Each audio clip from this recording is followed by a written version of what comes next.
നാരായണ നാരായണ. ഓം ശ്രീ സീതാ ലക്ഷ്മണ ഭരത ശത്രുഘ്ന ഹനുമൽ സമേതായ ശ്രീരാമചന്ദ്രായ നമ. ഓം ശ്രീ സീതാരാമചന്ദ്രാഭ്യാം നമോ നമ. ഓം മുന്നിലും പിന്നിലും രാമ നമിപ്പൂ ഭക്തനായി ഞാൻ കാക്കണം സർവഭാവേന ഭൂവിലും മൃത്യുശേഷവും. ഓം ധർമാർത്ഥ കാമമോക്ഷങ്ങളെ നേടുവാൻ രാമായണ കാവ്യം ചൊല്ലുന്നു ഞാനിഹ.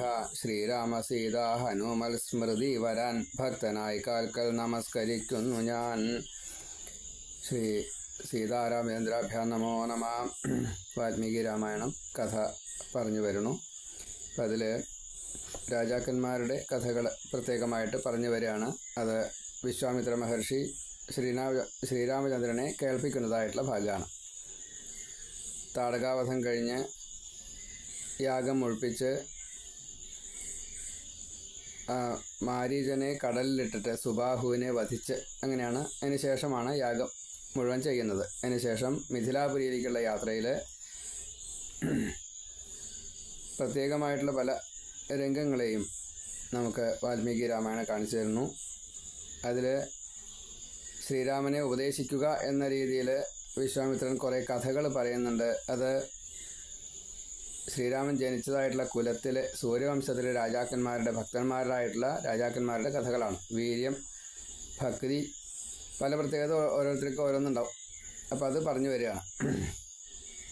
അപ്പോൾ അതിൽ വിശാല എന്ന ഒരു സ്ഥലത്തെത്തി ഗംഗാ നദി കടന്നു കഴിഞ്ഞപ്പോൾ ഗംഗാവതരണ കഥയാണ് അപ്പോൾ നമ്മൾ വിസ്തരിച്ച് കേട്ടത്. ഭാഗീരഥിയായിട്ടുള്ള ഗംഗ. അപ്പോൾ ഇവിടെ വിശാലയിൽ എത്തിക്കഴിഞ്ഞപ്പോൾ വിശാലയ്ക്ക് വളരെ പ്രത്യേകത തോന്നി. അപ്പോൾ ഏതാണ് ഈ വിശാല എന്ന് ചോദിക്കുകയാണ്. അപ്പോൾ അവിടെ പരമ്പരയൊക്കെ പറഞ്ഞു, രാജാക്കന്മാരുടെ കുറേ പേര് പറഞ്ഞു. അതിനുശേഷം സുമതി എന്ന ആ രാജാവ്. ഇവിടെ വിശ്വാമിത്രനും രാമലക്ഷ്മണന്മാരും വന്നിട്ടുണ്ടെന്ന് അറിഞ്ഞപ്പോൾ അവിടെ വന്ന് ഗംഭീരമായിട്ടുള്ള ഒരു പൂജ, സ്വീകാരം, അതുപോലെ കൊട്ടാരത്തിലേക്ക് കൂട്ടിക്കൊണ്ടുപോവുക, അങ്ങനെയൊക്കെ ഉണ്ടല്ലോ, അതെല്ലാം ചെയ്തു. അപ്പോൾ ആ സൽക്കാരം തുടങ്ങുന്നത് 47ാമത്തെ സർഗത്തിലെ ഒടുക്കാണ്. ബാലകാണ്ഡത്തിൽ 7 കാണ്ഡങ്ങളിൽ ആദ്യത്തെ കാണ്ഡം ബാലകാണ്ഡം. ആ ബാലകാണ്ഡത്തിലെ ഒടുക്കമാണ് ഇത് പറയുന്നത്. ഇപ്പോൾ അവിടെ കുശലാന്വേഷണാദികളെല്ലാം പറഞ്ഞതിൻ്റെ ശേഷം മഹർഷിയോട് ഈ സുമതി എന്ന രാജാവ് പറഞ്ഞു, വൈശാലി എന്നുള്ള പേര് നിങ്ങൾ കേട്ടിട്ടുണ്ടാവും. വിശാല രാജ്യത്തെ ഒരു കഥയാണത്. ഏതായാലും ആ വിശാല എന്നുള്ള രാജ്യം ഭരിക്കുന്നതായിട്ടുള്ള സുമതി എന്ന രാജാവ് മഹർഷിയായിട്ടുള്ള വിശ്വാമിത്രനെ പുകഴ്ത്തുന്നു. അങ്ങേക്ക് സുഖം ഭവിക്കട്ടെ, ഭദ്രം ഭവിക്കട്ടെ. ഈ ദേവതുല്യ പരാക്രമികളായിട്ടുള്ള ആനയോ സിംഹോ ശരഭോ പുലിയോ, വളരെയധികം വലിയ വലിയ കാട്ടുമൃഗങ്ങൾ, അതിനെയൊക്കെ നിസ്സാരമായിട്ട് തോൽപ്പിക്കാൻ കഴിയുന്നതായിട്ടുള്ള വീര്യമുള്ള ഇവർ, അതേപോലെ ശ്രീരാമൻ്റെ ആയുധാദികൾ അത് പ്രയോഗിക്കാനുള്ള പാടവം, അമ്പായാലും വില്ലായാലും വാളായാലും, അതേപോലെ സൗന്ദര്യം, അശ്വിനി കുമാരന്മാരെ പോലെ സൗന്ദര്യമുള്ള, അങ്ങനെ ഈ 2 പേരായിട്ട് ചില ദേവന്മാരുണ്ട്, നരനാരായണന്മാരും അങ്ങനെയൊക്കെ തന്നെയാണ് വരിക. സനകാദികളോ അങ്ങനെ പലതും ഉണ്ട്, അവർ നാരാണെങ്കിലും.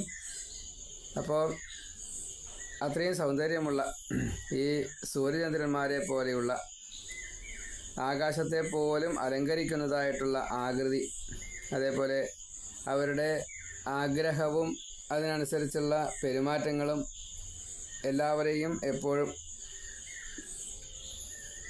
ഇവരെപ്പോഴും നമ്മുടെ കൂടെ വേണം എന്നുള്ള ഇഷ്ടഭാവത്തോട് കൂടിയിട്ട് നോക്കാൻ സാധിക്കും. അങ്ങനെയുള്ള ഇവരെ കൂട്ടിയിട്ട് ഇത്രയും വിഷമം പിടിച്ചതായിട്ടുള്ള വഴിയിലൂടെ അങ്ങ് ഈ രാജ്യത്ത് എത്തിയല്ലോ. വിശ്വാമിത്രനോടാണ് പറയണത്, രാമലക്ഷ്മണന്മാരെ പുകഴ്ത്തിയിട്ടാണ് പറയണത്. അപ്പോൾ അത് സ്വീകരിച്ചു. ഈ വാക്കുകൾ കേട്ട് കഴിഞ്ഞപ്പോൾ വിശ്വാമിത്രൻ ആ സുമതി എന്ന രാജാവിനോട് പറഞ്ഞു, സിദ്ധാശ്രമവാസം, രാക്ഷസവധങ്ങൾ, യാഗാദി കാര്യങ്ങൾ, ഇതൊക്കെ ചെയ്തതിൻ്റെ ശേഷം ആണ് ഈ വരവ്. അയോധ്യാധിപതിയായിട്ടുള്ള ഈ രാമലക്ഷ്മണന്മാർ, ദശരഥൻ്റെ പുത്രന്മാരായിട്ട രാമലക്ഷ്മണന്മാർ എൻ്റെ ഈ യജ്ഞത്തെ നന്നായിട്ട് സുരക്ഷയോട് കൂടിയിട്ട് നടത്താൻ വേണ്ടി എന്നെ സഹായിച്ചവർ, അതേപോലെ അഹല്യയ്ക്ക് മുക്തി കൊടുത്തു, അങ്ങനെ പലതുമുണ്ട്.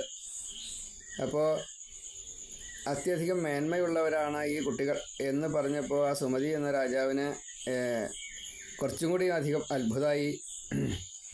അപ്പോൾ ശാസ്ത്രവിധി അനുസരിച്ച് അയോധ്യ രാജാവിനെ രാജകുമാരന്മാരെ പൂജിക്കേണ്ടതുണ്ട്. അതിനനുസരിച്ച് വീണ്ടും പൂജിച്ചു. അവിടെ ആ രാത്രി താമസിക്കുകയും ചെയ്തു.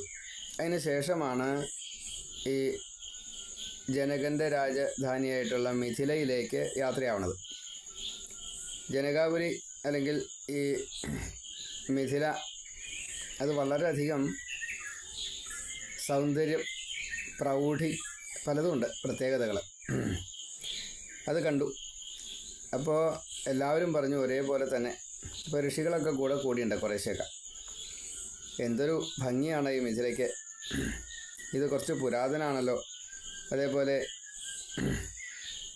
അത്രയ്ക്ക് ജനങ്ങൾ തിക്കായിട്ട് താമസിക്കുന്നില്ല എന്നാണ്. അപ്പോൾ എല്ലാവർക്കും അവിടെ ചെല്ലാൻ പറ്റുന്നുണ്ടാവില്ല, അതാവും. സാത്വികർക്ക് മാത്രമേ ചെല്ലാൻ പറ്റുള്ളൂ. ഏതായാലും ഈ ആശ്രമം പോലെ ഇരിക്കുന്ന ഈ മുനിമാർ എല്ലാം ഒഴിവാക്കിയ മട്ടാണല്ലോ ഇരിക്കുന്നത്. എന്താ അതിൻ്റെ കാരണം? കുറച്ചധികം ഒരു ഉത്സാഹത്തോട് കൂടിയിട്ട്, ഒരു ആകാംക്ഷയോട് കൂടിയിട്ട്, ഔത്സുക്യത്തോട് കൂടിയിട്ട് രാമൻ വിശ്വാമിത്രനോട് ചോദിച്ചു, അപ്പോൾ ഈ കഥ എങ്ങനെ ഇവിടെ വന്നു, അല്ലെങ്കിൽ ഈ കഥ എങ്ങനെ സംഭവിച്ചു, ഈ ഭൂമിയുടെ പ്രത്യേകത എന്താ, അതെല്ലാം ആശ്രമപദം കിട്ടാൻ തക്കവണ്ണം കാരണമായി തീർന്നതിൻ്റെ കാരണം അതൊക്കെ ഞാൻ പറഞ്ഞുതരാം. ഒരു ശാപം പോലെയാണ് ഇത് സംഭവിക്കുന്നത് എന്നതാണ്. അപ്പോൾ ദിവ്യമായിട്ടുള്ള ശോഭ, ദേവന്മാർക്ക് പോലും പൂജാർഹമാണ് എന്ന് സാരം. അത്രയും നല്ല ഒരു ആശ്രമമാണ് ഈ ആശ്രമം.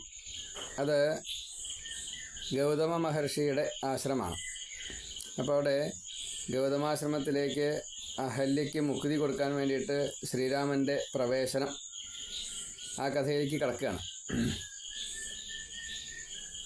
മഹായശസ്വിയായിട്ടുള്ള ശ്രീരാമനോട് ഇപ്പോൾ യശസ് കിട്ടിയിട്ടില്ലേ ചോദിച്ചാലുണ്ട്, ഇനി കിട്ടാൻ അനവധിയുണ്ട്. ഇനി അഹല്യയോട് കൂടിയിട്ട് അനേക വർഷം ഇവിടെ ഈ ഗൗതമ മഹർഷി മഹാതപസ്സി, അദ്ദേഹം വ്യാസനായിട്ടൊക്കെ ഉണ്ട്. അത്രയും കുറച്ചധികം ഉണ്ട്. ഗൗതമന് എത്രയാ പുണ്യം ചോദിച്ചാൽ ശരിയാ. ജ്ഞാനമുണ്ട്, വിജ്ഞാനമുണ്ട്, ഭക്തിയുണ്ട്. അറിവും ഭക്തിയും കൂടിയിട്ട് കിട്ടില്ല, അത്ര എളുപ്പമല്ല. അപ്പോൾ അത് രണ്ടും കിട്ടിയ ഒരു മഹാഭക്തനാണ്. അതുകൊണ്ട് തന്നെ അദ്ദേഹത്തിൻ്റെ പ്രശസ്തിയും വളരെ കൂടുതലാണ്. ബ്രഹ്മാവിൻ്റെ അതിസുന്ദരിയായിട്ടുള്ള പുത്രി അഹല്യയെ കണ്ടു കഴിഞ്ഞപ്പോൾ എല്ലാവർക്കും വിവാഹം കഴിക്കണമെന്ന് ആഗ്രഹം ഉണ്ടായി. അപ്പോൾ ബ്രഹ്മാവ് ഒരു നിബന്ധന വെച്ചു എന്നാ, ഭൂമിയെ 3 വട്ടം പ്രദക്ഷിണം വെച്ചിട്ട് ആരാണോ ആദ്യം എത്തുന്നത് അവർക്ക് എൻ്റെ മകൾ, ബ്രഹ്മാവ് പറയുകയാണ്, ഈ അഹല്യയെ തരാം. അപ്പോൾ അഹല്യയുടെ ആ ഒരു മേന്മ, അത് സൗന്ദര്യം, 2 തരത്തിലും, ശരീരവും അതേപോലെ മനസ്സും അതെ. അപ്പോൾ മറ്റ് യോഗ്യതകളൊക്കെ അതിന് ഒപ്പമുണ്ടാവും. എല്ലാ യോഗ്യത തികഞ്ഞതാണ് ഈ അഹല്യ. ഇപ്പോൾ പാതിവൃത്യം വളരെ കൂടുതലാവും. അങ്ങനത്തെ ഒരു പത്നിയെ കിട്ടാൻ മോഹിക്കണം ശരിക്കും, എന്നാലേ കിട്ടുള്ളൂ. നല്ലോണം കുറച്ച് കഠിന തപസ്സൊക്കെ ചെയ്താലേ കിട്ടുള്ളൂ, അല്ലാണ്ടൊന്നും കിട്ടില്ല.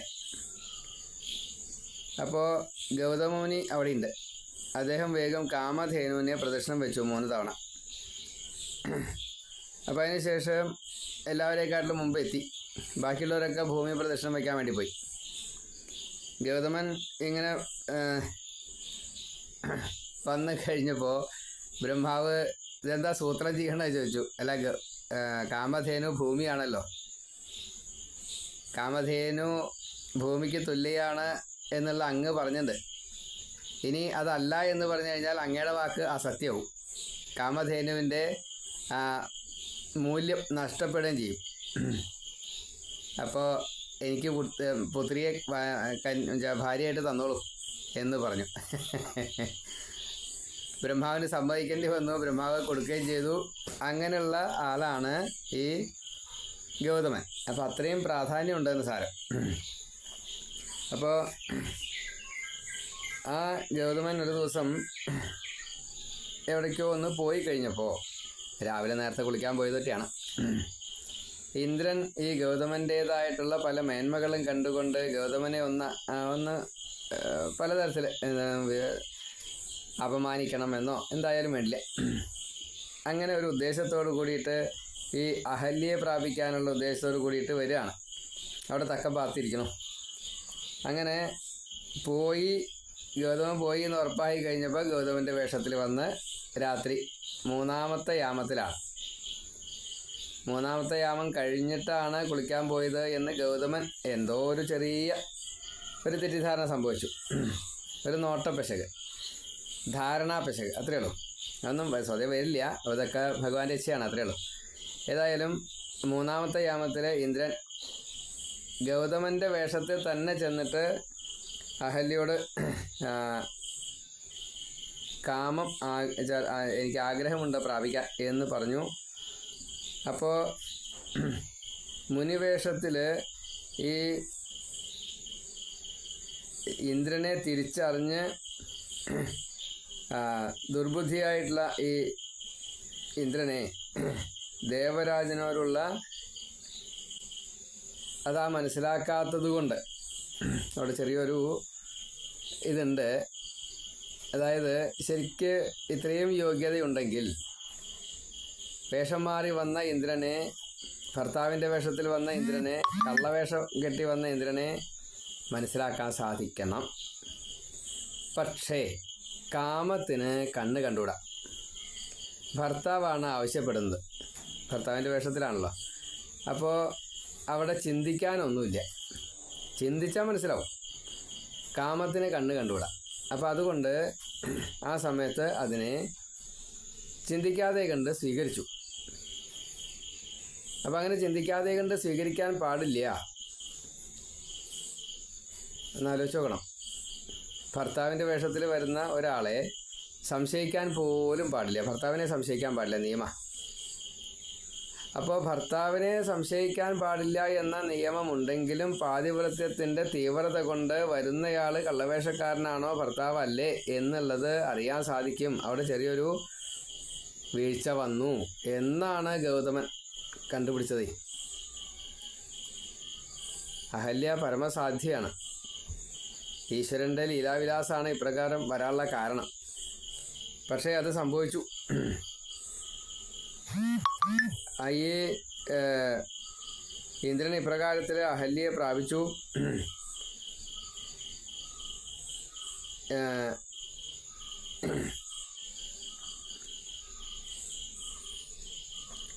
ഇന്ദ്രനും ഗൗതമനും തമ്മിൽ ചെറിയൊരു വാക്കുതർക്കം എന്ന് പറയട്ടെ. ഇന്ദ്രൻ യാതൊരു മടിയും കൂടാതെ കണ്ടാണ് ഈ അഹല്യയെ പ്രാപിച്ചത്. അഹല്യയോട് വളരെ നല്ല രീതിയിൽ തന്നെ എങ്ങനെയാണോ പ്രാപിക്കേണ്ടത് അത് രീതിയിൽ തന്നെ പ്രാപിച്ചു എന്നതാണ്. കുറേ കാരണങ്ങളും ഇതൊക്കെ ഉണ്ട്, അതുകൊണ്ടാണ് അങ്ങനെയൊക്കെ പറയാൻ കാരണം. അതിൻ്റെ വ്യംഗ്യാർത്ഥം ലേശം ബൃഹത്താണ്, അതാണ്. അല്ലാണ്ട് ഇവിടെ സ്ത്രീ പുരുഷ ബന്ധത്തിന് ഊന്നൽ കൊടുത്തുകൊണ്ട് പറയുന്നതല്ല അത്. ഈ ഭൂമിയിലേക്ക് കിട്ടേണ്ടതായിട്ടുള്ള ഊർധ്വലോകത്തിൽ നിന്ന്, സ്വർഗത്തിൽ നിന്നും കിട്ടേണ്ടതായിട്ടുള്ള പലതും ഈ അഹല്യയിലൂടെ വേണം കിട്ടാനായിട്ട്. അത് ദേവരാജാവായിട്ടുള്ള ഇന്ദ്രൻ വന്നിട്ട് കൊടുത്തതാണ്, ഒരു തടസ്സമായിരുന്നു എന്നാണ്. ആ തടസ്സത്തെ നീക്കി എന്നതാണ് ഈ ഇന്ദ്രൻ അഹല്യയെ പ്രാപിച്ചു എന്നുള്ള കഥയൊക്കെ. മഴയായിട്ടും ബീജങ്ങളായിട്ടും ഭൂമിയിലേക്ക് കൊടുക്കേണ്ടതിനെ മുഴുവൻ അഹല്യയിലൂടെ കൊടുത്തു എന്നൊക്കെയാണ് കഥ. അതാണ് അതിൻ്റെ വ്യംഗ്യം.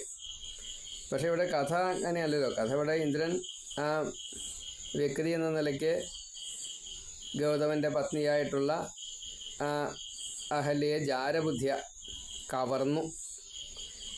അപ്പോൾ പരപുരുഷ ബന്ധമായി അഹല്യയ്ക്ക് അവിടെ വീഴ്ച പറ്റി എന്നതാണ്.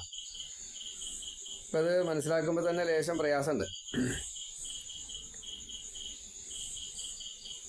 ഇവിടെ അഹല്യയുടെ ഒരു വാചകം പ്രത്യേകമായിട്ട് പറയുന്നുണ്ട്. ആ കോട്ടിംഗ് ആണ് അതിൻ്റെ പ്രശ്നം. മുനിവേഷം സഹസ്രാക്ഷം വിജ്ഞായ രഘുനന്ദന മതിം ചകാര ദുർമേധ ദേവരാജകുതൂഹലാത് അഥാബ്രവീൽ സുരശ്രേഷ്ഠം കൃതാർത്ഥേന അന്തരാത്മന കൃതാർത്ഥാസ്മി സുരശ്രേഷ്ഠ ഗച്ഛ ശീഘ്രമിതഃ പ്രഭോ ആത്മാനം മാം ച ദേവേശ സർവഥാ രക്ഷ ഗൗതമാത് ഇന്ദ്രസ്തു പ്രഹസൻ വാക്യം അഹല്യാമിതമബ്രവീത്. ഇത് എല്ലാ പുരാണത്തിലും ഇതേപോലെ പറഞ്ഞിട്ടില്ല. ഇന്ദ്രനെ നന്നായിട്ട് അഹല്യ മനസ്സിലാക്കിയതിൻ്റെ ശേഷം, ഇന്ദ്രൻ്റെ ദുർബുദ്ധിയെ മുഴുവൻ മനസ്സിലാക്കിയതിൻ്റെ ശേഷം ദേവരാജാവായിട്ടുള്ള ഇന്ദ്രനോട് പറഞ്ഞത്, അഹല്യയാണ് പറയണത്, ഞാൻ കൃതാർത്ഥയായി ഇന്ദ്ര ഇവിടെ നിന്ന് വേഗം പോയിക്കോളൂ, ഇല്ലെങ്കിൽ ഗൗതമ ശാപത്തിൽ നിന്ന് നമുക്ക് രണ്ടുപേർക്കും രക്ഷ കിട്ടില്ല. അപ്പോൾ ഇന്ദ്രൻ പറയണത്, സാരമില്ല, ഞാൻ വന്ന പോലെ പൊയ്ക്കോളാം. അങ്ങനെ പുറത്ത് കടന്നുള്ള സമയത്താണ് ഗൗതമൻ തിരിച്ചു വരുന്നത്. അപ്പോൾ ഗൗതമർഷി ഇന്ദ്രനെ കണ്ടു കഴിഞ്ഞപ്പോൾ അവിടെ നിന്ന് രക്ഷപ്പെടാൻ ശ്രമിക്കുന്നതായിട്ടുള്ള ആ ഇന്ദ്രൻ അത് കൂട്ടിയാൽ പറ്റില്ല. അഗ്നി പോലെ ജ്വലിക്കുന്നതായിട്ടുള്ള തേജസ്സാണ്. അതേപോലെ ഗൗതമൻ്റെ ഈ ഈശ്വര അനുഗ്രഹം എന്നുള്ളത് സിദ്ധിയായിട്ട് പലതും നേടിയിട്ടുണ്ട്. അപ്പോൾ യാഗപൂജാദികൾക്ക് ശേഖരിച്ചതായിട്ടുള്ള ചമതോദർഭ പുല്ലോ മറ്റേ പൂവോ എന്തൊക്കെയാ അതൊക്കെ കയ്യിലുണ്ട്. ആ രീതിയിലാണ് വരണത്. അപ്പോഴാണ് ഇന്ദ്രൻ ഇതേപോലെ തൻ്റെ വേഷത്തിൽ തൻ്റെ ആശ്രമത്തിൽ നിന്ന് ചീത്തകാര്യം ചെയ്തിട്ട് പുറത്തേക്ക് കിടക്കണത് കൃത്യമായിട്ടാണ് മനസ്സിലായില്ല എന്ന് മനസ്സിലായപ്പോൾ, എൻ്റെ രൂപം ധരിച്ച് ചീത്ത പ്രവൃത്തി ചെയ്ത നീ ആരാണ്, നിൻ്റെ വീര്യം നഷ്ടമാവട്ടെ എന്ന് ശപിച്ചു ആദ്യം തന്നെ. കാരണം അതൊരു കളവാണല്ലോ.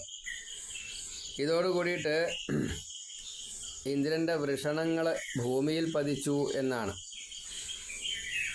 പിന്നീട് അപ്സരസ്സുകളുമായിട്ട് പോലും ബന്ധപ്പെടാൻ പറ്റാത്ത രീതിയിൽ ആ ഇന്ദ്രന് സ്വതവേ അങ്ങനൊരു ഫലമുണ്ട്, അങ്ങനെ ഒരു ശിക്ഷയുണ്ട്. എത്ര കാലമാണെന്ന് വെച്ചാൽ 1000 കൊല്ലം ആയിരിക്കാം.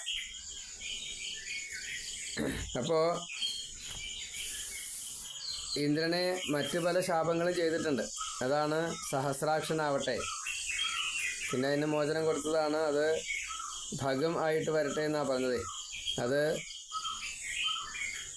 സഹസ്രഭഗൻ, അത് 1000 കണ്ണുകളാക്കിയിട്ട് മാറ്റി എന്നാണ്. സഹസ്രാക്ഷനായി, സഹസ്രഭഗനെ സഹസ്ര അക്ഷനാക്കിയിട്ട് മാറ്റി. അപ്പോൾ ഇതിന് അത്ര സാരില്ലാണ്ടേ. ഏതായാലും ഈ തെറ്റ് ചെയ്ത തൻ്റെ പത്നിയായാലും അത് ശിക്ഷിക്കണം എന്ന് കണക്കാക്കിക്കൊണ്ട് ആ പത്നിയോട് അഹല്യയോട് പറഞ്ഞു, നീ തെറ്റാണല്ലോ ചെയ്തത്, എനിക്ക് നിന്നെ അത്രയും ഇഷ്ടമാണ്, എന്നിട്ടും നീ പതിവ്രതയായിട്ടും വേണ്ടത് വേണ്ട പോലെ ഗ്രഹിക്കാൻ സാധിച്ചില്ലല്ലോ.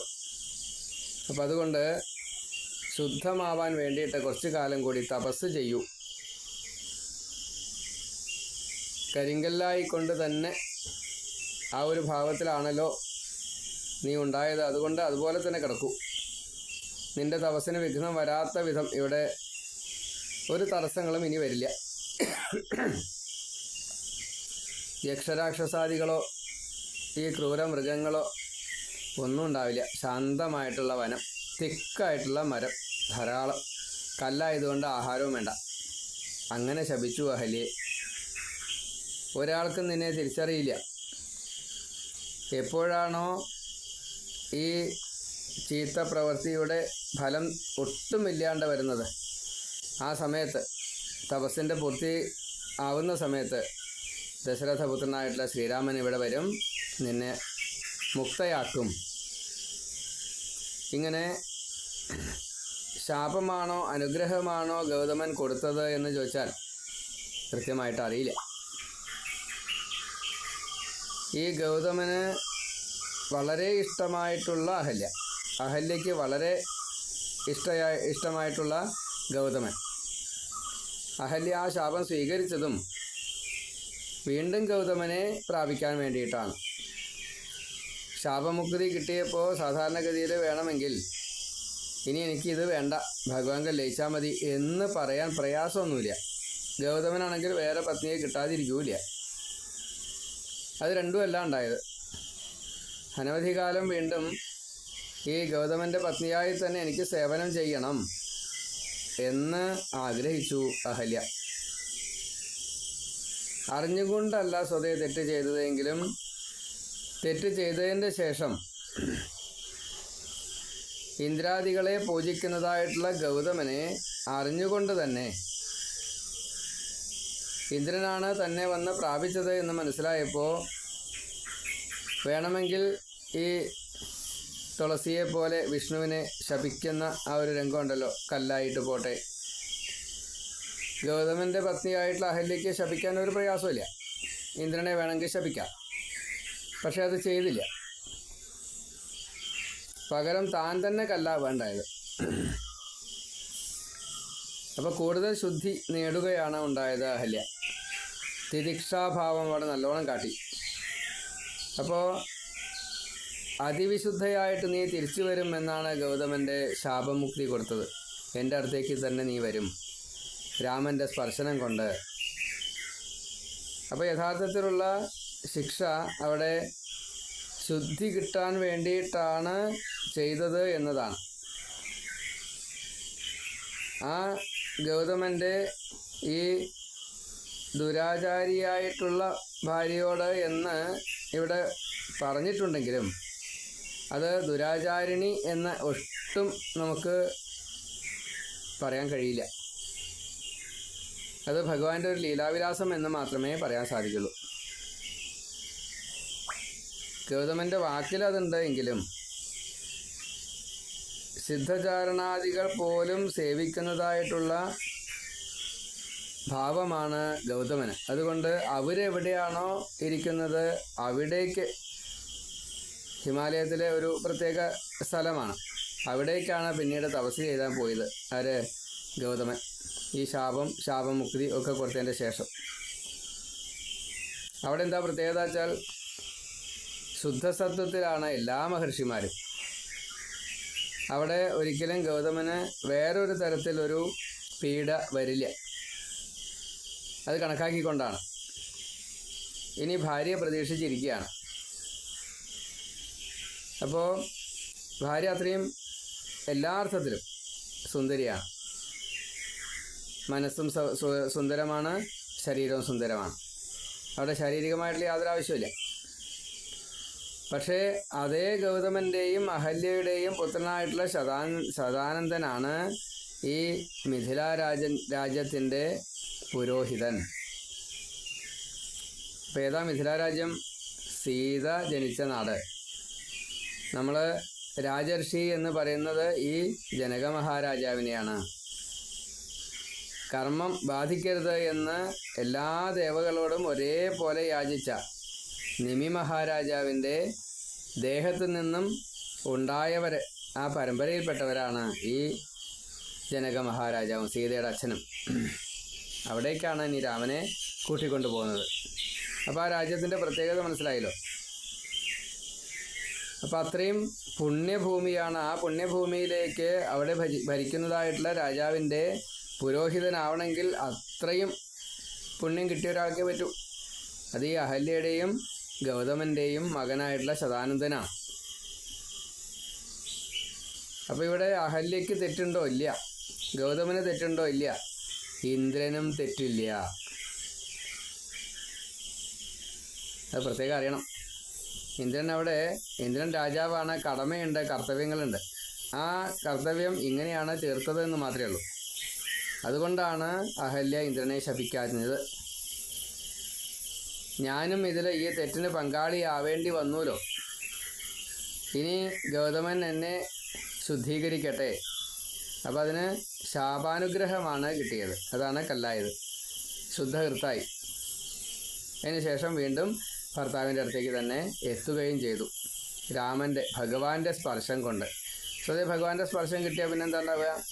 മുക്തിയല്ലേ ഉണ്ടാവുക.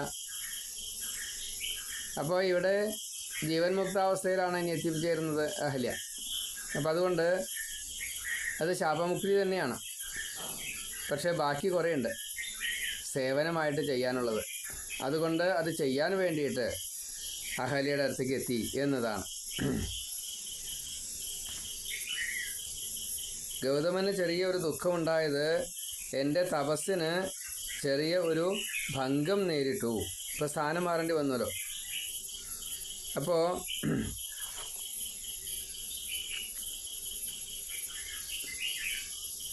ഈ അഹല്യയുടെ വിയോഗം കുറച്ചു കാലം അനുഭവിക്കുന്ന അത്രയും സമയം ഇനി ക്രോധമോ അല്ലെങ്കിൽ മറ്റെന്തെങ്കിലും വരാതിരിക്കാൻ അങ്ങനെയുള്ള പ്രത്യേകമായിട്ടുള്ളൊരു സ്ഥലത്തെ തിരഞ്ഞെടുത്ത് അവിടെ പോയിട്ട് അതവിടെ ചെന്നിട്ട് ചെയ്താലേ ശരിയാവുള്ളൂ. അതുകൊണ്ടാണ് അത് മുഴുവൻ തന്നെ ബാധിക്കാതിരിക്കാൻ വേണ്ടി വിരഹം പലതരത്തിൽ വരും. കാമം നടന്നിട്ടില്ലെങ്കിൽ അത് ക്രോധമായിട്ട് മാറും. അപ്പോൾ ക്രോധം വരാതിരിക്കാൻ വേണ്ടിയിട്ട് അത് പ്രത്യേകം അങ്ങനെ ഒരു സ്ഥലം, അങ്ങനെ ഒരു സംഘം, അവിടെ സംഘം മാത്രമേ ഉള്ളൂ. അങ്ങനെ ഒരു സ്ഥലത്തേക്ക് തപസ് ചെയ്യാൻ വേണ്ടിയിട്ട് ചെന്നു എന്നതാണ്. ഇനി ഇതേപോലെ തന്നെയാണ് മറ്റൊരു വിഷയം. ഇന്ദ്രൻ്റെ വൃഷണങ്ങൾ മുഴുവൻ ഇല്ലാത്തൊരവസ്ഥ വന്നു. വൃഷണം വീണു പോകട്ടെ എന്നാണ്. അപ്പം അത് ലോകത്തിന് മുഴുവൻ അഹിതമാണ്. മഹർഷിമാരെല്ലാവരും കൂടിയിട്ട് വന്നിട്ട് ഗൗതമനോട് പറഞ്ഞു, അങ്ങ് ഇപ്പം പറഞ്ഞത് ചെയ്തത് ഒരു ലോക അഹിതം ആയിപ്പോയി. ശാപമുക്തി ഇന്ദ്രനും കൊടുക്കണം, അഹല്യയ്ക്ക് മാത്രം കൊടുത്താൽ പോരാ എന്ന് പറഞ്ഞു. അപ്പോൾ എല്ലാം അറിവുള്ളതായിട്ടുള്ള ഈ ഗൗതമ മഹർഷി ഇന്ദ്രൻ തൊട്ടുള്ള ദേവകളുടെയും മുനിമാരുടെയും എല്ലാവരുടെയും ആവശ്യം. അപ്പോൾ അഗ്നിയുണ്ട്, വായുവുണ്ട്, പിതൃക്കളുണ്ട്, മരുത്തുക്കളുണ്ട്, എല്ലാവരും ഉണ്ട്. അവരൊക്കെ കൂടിയിട്ട് പറഞ്ഞു, ഈ ഇന്ദ്രന് വൃഷണം വേണം. അപ്പോൾ അതെങ്ങനെയാണ് വേണ്ടത്? ആടിൻ്റെ വൃഷണം വെച്ച് കൊടുത്തോളൂ. നിങ്ങൾക്ക് ആട് സന്തുഷ്ടി എന്താണോ വേണ്ടത് അത് തരുക തന്നെ ചെയ്യും. അയം മേഷ സവൃഷണ ശക്രോഹൃ വൃഷണ കൃത മേഷസ്യ വൃഷണൗ ഗൃഹ്യ ശക്രായ ആശു പ്രയച്ഛത. ആടിൻ്റെ വൃഷണത്തെ സ്വീകരിച്ചുകൊണ്ട് ഇന്ദ്രൻ നിങ്ങൾക്ക് വേണ്ടത് എന്താണോ അത് തരുക തന്നെ ചെയ്യും, സന്തോഷം തരുക തന്നെ ചെയ്യും. അപ്പോൾ ഇങ്ങനെ മുക്തി കൊടുത്തപ്പോൾ, ശാപമുക്തി കൊടുത്തു കഴിഞ്ഞപ്പോൾ നിങ്ങൾക്കെല്ലാവർക്കും ഈ അക്ഷയമായിട്ടുള്ള പുഷ്ടിയെ ഈ ഇന്ദ്രനാൽ തരുക തന്നെ ചെയ്യും. ദേവന്മാരാൽ നിങ്ങൾക്ക് ഇനിയും അത് തരാൻ ഇന്ദ്രനെ കൊണ്ട് സാധിക്കും. ഇങ്ങനെ ഓർപ്പിച്ചു. അഗ്നിദേവൻ അതിന് കർമ്മം എന്ന നിലയ്ക്ക് ഈ ഇന്ദ്രന് വൃഷണങ്ങളെ വെച്ച് പിടിപ്പിച്ചു എന്നാണ്. അഗ്നേസ്തു വചനം ശ്രുത്വാ പിതൃദേവാ സമാഗത ഉൽപാട്യ മേഷ വൃഷണൗ സഹസ്രാക്ഷേ ന്യവേശയേത്. അപ്പോൾ എല്ലാവർക്കും പരമ്പര നിർബന്ധമാണ്. ദേവന്മാർക്ക് പരമ്പരയില്ല. പക്ഷേ ദേവകളിൽ നിന്നാണ് ഇത് പുറത്തേക്ക് വരിക. അതിൽ പിതൃക്കളാണ് എന്നാണ് പറയുക. 8 തരത്തിൽപ്പെട്ടതായിട്ടുള്ള ദേവന്മാരിൽ ഒരു കൂട്ടരാണ് പിതൃക്കൾ. അപ്പോൾ ഇന്ദ്രന് ഇതില്ലെങ്കിൽ ഈ ദേവന്മാർക്കും പരമ്പര കൊടുക്കാൻ പിതൃക്കൾക്കും പരമ്പര കൊടുക്കാൻ സാധിക്കില്ല. അപ്പോൾ അതുകൊണ്ട് അത് വേണം. ഇവിടെ വേദപ്രകാരം അഗ്നിയാണ് ബ്രഹ്മാവസ്ഥയിലിരിക്കുക. അതുകൊണ്ട് അഗ്നി പറഞ്ഞു എന്നാണ്. എന്നുവെച്ചാൽ ഇവിടെ ബ്രഹ്മം അവസ്ഥയിലുള്ള ഭഗവാൻ പറഞ്ഞു, അതാണ് അഗ്നേസ്തു വചനം ശ്രുത്വ. അഗ്നിയാവട്ടെ ഈ അശരീരിയായിട്ടും അതല്ലെങ്കിൽ ദ്യോതിപ്പിക്കൽ, ഒരു തോന്നലുണ്ടല്ലോ, ആ തോന്നിപ്പിക്കലും അഹല്യ ഭർത്താവിൻ്റെ ഈ ഗൗതമൻ്റെ ശാപമുക്തി ഇപ്രകാരത്തിലാണ്. ആടിൻ്റെ വൃഷണത്തെ കൊടുത്തോളൂ എന്ന് പറഞ്ഞപ്പോൾ അത് നടപ്പാക്കാൻ ഈ ദേവദേവന് സാധിച്ചു. അങ്ങനെ പിതൃക്കൾ മേഷങ്ങളെ കൂടുതൽ ഭജിച്ചു വന്നു. അപ്പോൾ പിന്നീട് പറയുന്നത് ഇന്ദ്രസ്തു മേഷവൃഷണാസ്തദാ പ്രഭൃതി രാഘവ ഗൗതമസ്യ പ്രഭാവേന തപസാ ച മഹാത്മന. എത്രത്തോളം ഇന്ദ്രൻ ഇതേപോലെയുള്ള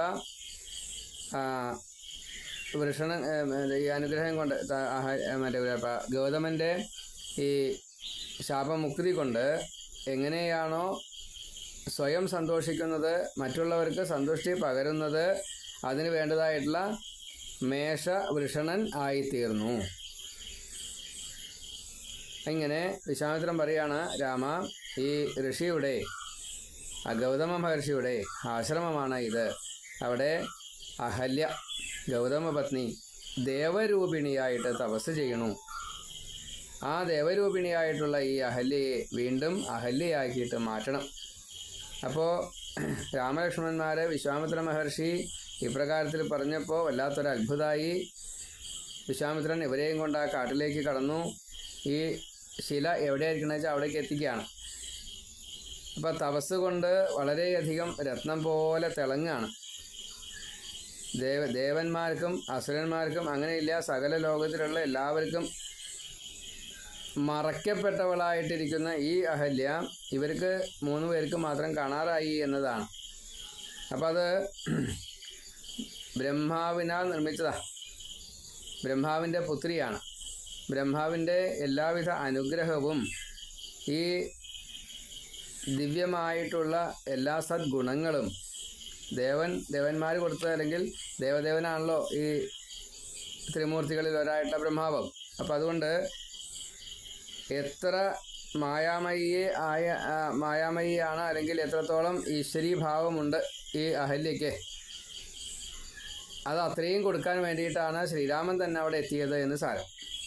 അപ്പോൾ ഇപ്പോൾ അഗ്നി ഈ കനൽ പുക കൊണ്ട് മൂടി, അല്ലെങ്കിൽ വെണ്ണീർ കൊണ്ട് മൂടിക്കഴിഞ്ഞാൽ എങ്ങനെയാണോ ഇരിക്കുന്നത്, അതേപോലെ അവസ്ഥയിലുള്ള ഈ ദേവതയായിട്ടുള്ള അഹല്യയെ അതേപോലെ തന്നെ പ്രഭ ഉള്ളവരാക്കി തീർക്കാൻ വേണ്ടിയിട്ട്, എങ്ങനെയാണോ സൂര്യനെ പോലെ തിളങ്ങേണ്ടത് അതുപോലെ ആക്കാൻ വേണ്ടിയിട്ട് ശ്രീരാമൻ ഒന്ന് നോക്കിക്കഴിഞ്ഞപ്പോഴേക്കും ശ്രീരാമൻ ആ തേജസ് മുഴുവൻ കണ്ടു. ഇപ്പം നമുക്ക് കാണാറായിട്ടില്ല. ശ്രീരാമൻ അഹല്യയുടെ തേജസ് മുഴുവനെ കണ്ടു. മറഞ്ഞിരിക്കുകയാണ്. ഉള്ളിലേക്ക് നോക്കാനുള്ള കഴിവുണ്ടായതുകൊണ്ട് ഈ അഹല്യയുടെ തേജസ്സിനെ നല്ലോണം മനസ്സിലായി. അപ്പോൾ ഈ ശാപമുക്തിയെ അത് സംഭവിപ്പിക്കണം എന്ന് കണക്കാക്കിക്കൊണ്ട് തന്നെ അവിടെ വേണ്ട രീതിയിൽ പ്രവർത്തിച്ചു. സാഹി ഗൗതമവാക്യേന ദുർനിരീക്ഷ്യ ബഭൂവഃ ത്രയാണാമപി ലോകാനാം യാവത് രാമസ്യ ദർശനം ശാപസ്യാന്തം ഉപാഗമ്യ തേഷാം ദർശനമാഗത. രാമൻ്റെ സാന്നിധ്യമുണ്ടായാൽ മതി, ശാപമുക്തിയാണ്. അതുകൊണ്ടാണ് രാമനാമം ജപിച്ചാൽ, സഹസ്രനാമം, വിഷ്ണുവിൻ്റെ സഹസ്രനാമം ജപിച്ചാൽ കിട്ടുന്ന ഫലത്തെ കിട്ടും എന്ന് ശിവൻ പാർവതിയോട് പറയാനുള്ള കാരണം. അത്ര പ്രാധാന്യമുണ്ട് രാമൻ്റെ സാന്നിധ്യത്തിന്. അപ്പോൾ അത് സംഭവിച്ചു. ആ രാമലക്ഷ്മണന്മാർ ഈ അഹല്യയുടെ പാദം തൊട്ട് വന്ദിച്ചു. ഗൗതമൻ്റെ വാക്കുകളെ നല്ലോണം മനനം ചെയ്തു. വളരെ ശ്രദ്ധയോട് കൂടിയിട്ട് അർഘ്യപാദ്യാദികളെ നൽകിയിട്ട് അതിഥി സൽക്കാരങ്ങളെല്ലാം ചെയ്ത് വിധിയാവണ്ണം അതെല്ലാം സ്വീകരിച്ച് അതികേമമായിട്ടുള്ള ദേവന്മാരുടെ പുഷ്പവൃഷ്ടി, ദുന്ദുഭി തുടങ്ങിയിട്ടുള്ള ഗന്ധർവന്മാരുടെ അപ്സരസ്സുകളുടെ പാട്ട്, നൃത്തം, അങ്ങനെയില്ല. അത് മുഴുവൻ ഈ തപസ് കൊണ്ട് ശുദ്ധമായി തീർന്ന ആ ഭൂമിയിൽ അതിവിശുദ്ധയായിട്ടുള്ള ഈ അഹല്യ ഗൗതമൻ്റെ പത്നി മുക്തയായി തീർന്നപ്പോൾ എത്രയാണ് ഓരോരുത്തരും മംഗളം മംഗളം മംഗളം എന്ന് പറഞ്ഞുകൊണ്ട് ഈ അഹല്യയെ പുകഴ്ത്തിയത്, രാമനെ പുകഴ്ത്തിയത് എന്ന് ചോദിച്ചാൽ അറിയില്ല. അപ്പോൾ അഹല്യാമുക്തി കിട്ടി എന്ന് മനസ്സിലാക്കിക്കൊണ്ട് തന്നെ ഗൗതമൻ അവിടെ വരികയാണ്. രാമനെ കാണാനും അഹല്യയെ കൊണ്ടുപോകാനും. രണ്ടു പേർക്കും ഒരേപോലെ ഭക്തനും ഭഗവാനും തമ്മിലുള്ള സംഘം. പിന്നെ ഒരു വലിയ കാര്യമാണല്ലോ അവിടെ നടന്നത്. ഭക്തൻ്റെ വാക്കിനെ സത്യമാക്കി തീർത്തുല്ലോ. അങ്ങനെ രാമനും ഗൗതമനും തമ്മിലുള്ള ഈ പൂജ അങ്ങോട്ടും ഇങ്ങോട്ടും പൂജിക്കും. രണ്ട് ഭാവത്തിലാണ്. ഒന്ന് ഭഗവാൻ എന്ന നിലയ്ക്ക്, മറ്റ് ബ്രാഹ്മണൻ എന്നുള്ള നിലയ്ക്കും. ശ്രീരാമൻ ബ്രാഹ്മണൻ എന്ന നിലയ്ക്ക് ഗൗതമനെ പൂജിക്കണു, ഗൗതമൻ ഭഗവാൻ എന്ന നിലയ്ക്ക് രാമനെ പൂജിക്കണം. അങ്ങനെ രാമനും ഗൗതമനും ഈ പൂജകളെയെല്ലാം വഴിപോലെ സ്വീകരിച്ച് അവർ മിഥിലയിലേക്ക് യാത്രയായി എന്നാണ്. അപ്പം ഇവിടെ ഗൗതമനും അഹല്യയും കൂടിയിട്ട് ഗൗതമൻ്റെ മറ്റേ ആശ്രമത്തിലേക്ക് പോയി എന്നും, വിശ്വാമിത്രനും രാമനും ലക്ഷ്മണനും കൂടിയിട്ട് ഈ കഥകളെ സ്മരിച്ചുകൊണ്ട് ഇത്രയും പുണ്യം ചെയ്യാൻ സാധിച്ചുവല്ലോ. കാരണം ഇനി ലോകസേവനമാണ് അവർ ചെയ്യാൻ പോകുന്നത്. അതിന് താൻ കാരണക്കാരനായല്ലോ എന്ന് മർത്യഭാവത്തിൽ ചിന്തിച്ചുകൊണ്ട് വിശ്വാമിത്ര മഹർഷിയെ നമസ്കരിച്ചുകൊണ്ട് മിഥിലാപുരിയിലെത്തി എന്നാണ്. അപ്പോൾ ഇവിടെ 49 സർഗം ഈ ഒരു കഥാഭാഗം പറഞ്ഞിട്ട് അവസാനിപ്പിച്ചു. ഇനി അവർ മിഥില രാജാവ് യാഗം നടത്തുന്നതായിട്ടുള്ള സ്ഥലത്ത്, ധനുർയാഗം നടന്നുകൊണ്ടിരിക്കുകയാണ്, അവിടേക്ക് പ്രവേശിക്കണു എന്നതാണ് 50-ാമത്തെ സർഗം മുതൽ പറയുന്നത്. അത് നമുക്ക് നാളെ പറയാം. അപ്പോൾ ഈ കഥയുടെ ഒരു കേട്ട കഥയേക്കാൾ കൂടുതൽ അതിൽ ഉണ്ടായത് കൊണ്ട് അത് ചുരുക്കി സാവകാശത്തിൽ പറഞ്ഞതാണ്. അതെല്ലാവർക്കും കിട്ടുമാറാകട്ടെ എന്ന് പ്രാർത്ഥിക്കുന്നു. സർവത്ര ശ്രീരാമനാമകീർത്തനം. ജയ ജയ രാമ രാമ, ജാനകീകാന്തസ്മരണം. ജയ ജയ രാമ രാമ. ശ്രീ സീതാരാമേന്ദ്രാഭ്യാം നമോ നമ. ഓം.